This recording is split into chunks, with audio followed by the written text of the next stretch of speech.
I want to walk you through the basics of GMI Studio, what it is, how it's put together, and the few core ideas you need so you can start building your own workflow. We won't build anything fancy today. The goal is just to get comfortable with how everything fits together. To start, head to the GMI Cloud Workflows console at console.gmicloud.ai.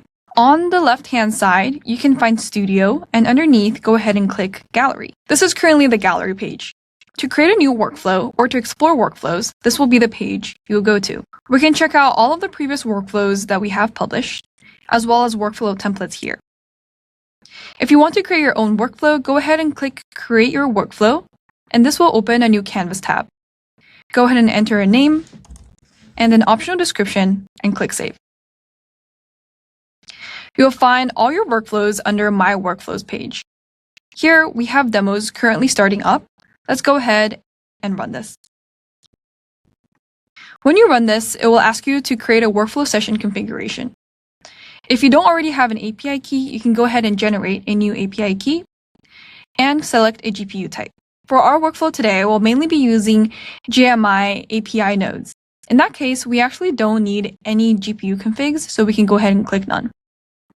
After a quick loading workflow message, your canvas will appear. In the meantime, you can explore these pages for a quick tutorial, such as how to add your first node, how to use your GMI API nodes to get started, and etc. So let's talk about what is GMI Studio. It's a visual way to work with GMI's AI models. Instead of writing code, you build a little diagram on this canvas. You drop in building blocks, connect them together, and run it. Those building blocks are called nodes, and that's the first thing I want to explain. So once the canvas is started, you can go ahead and right-click anywhere on the canvas to open up your node library. You can click Add Nodes, and in our case, let's go ahead and explore GMI API nodes. You will find all GMI API nodes under Model Library, and you will find various types of nodes, including image generation, video generation, auto generation, and large language models. Let's go ahead and try an image generation model node. And let's try a simple text-to-image node, Bria Fibo. Now, this is what a node looks like. You will see that a node will have parameters. Parameters are inputs that the node takes in. For Bria Fibo, the only parameter is the prompt. This is a text prompt telling the model exactly what kind of image you want to output. Inspired by the World Cup happening right now, let's go ahead and generate an image of a guy playing soccer. Now, you can go ahead and generate this node as is.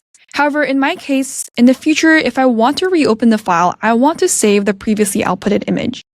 In order to do that and view it, I will need a preview node. You will find preview nodes under Add Node, Assets, and Preview Image. Now notice that we now have two unconnected nodes. In order for this to be a running workflow, we do need to connect these nodes together. Note that connections must be of the same type, meaning an image must connect to an image, text must connect to text, and so on and so forth. File name is text, should connect to file name. Image URL is also text and should connect to image URL. So now we have these connected. But in our case, actually, we only need one of these connections for the data to flow through. Let's try using file name. To run the workflow, at the top right-hand side, you can go ahead and click this little play button to run the workflow. And while it's running, let's talk a little bit about a couple more things about wiring. One output can branch out and feed several nodes at once. Handy when you want to reuse the same image in two places. But each input only takes a single connection, so outputs can fan out, but inputs only take one. And now we have a generated image. Exactly what we wanted, a guy playing soccer. Let's go ahead and try another node, this time an image-to-image node. We'll go ahead and click Add Node, click Model Library, and under Use Case Models, we'll find a bunch of image-to-image nodes that each do a different thing.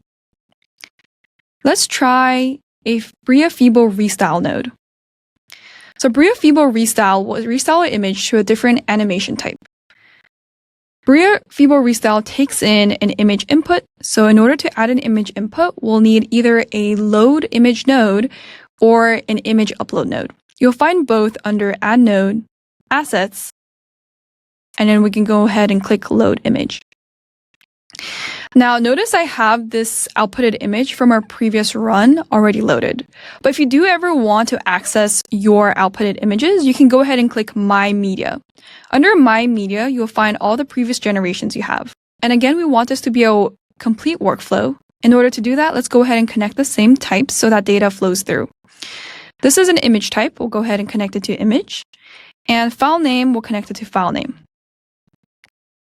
And at the top right, let's go ahead and click the play button so that we can have this running. So this is rendering the image into our 3D style based on Bria Fibo's interpretation. You can also try these other styles listed here, such as Cubism, oil painting, anime, cartoon, etc., to have the image that you desire. That's a quick intro on how to use GMI Studio for your own workflows. The possibilities are really endless, and we're so excited to see what you have to create.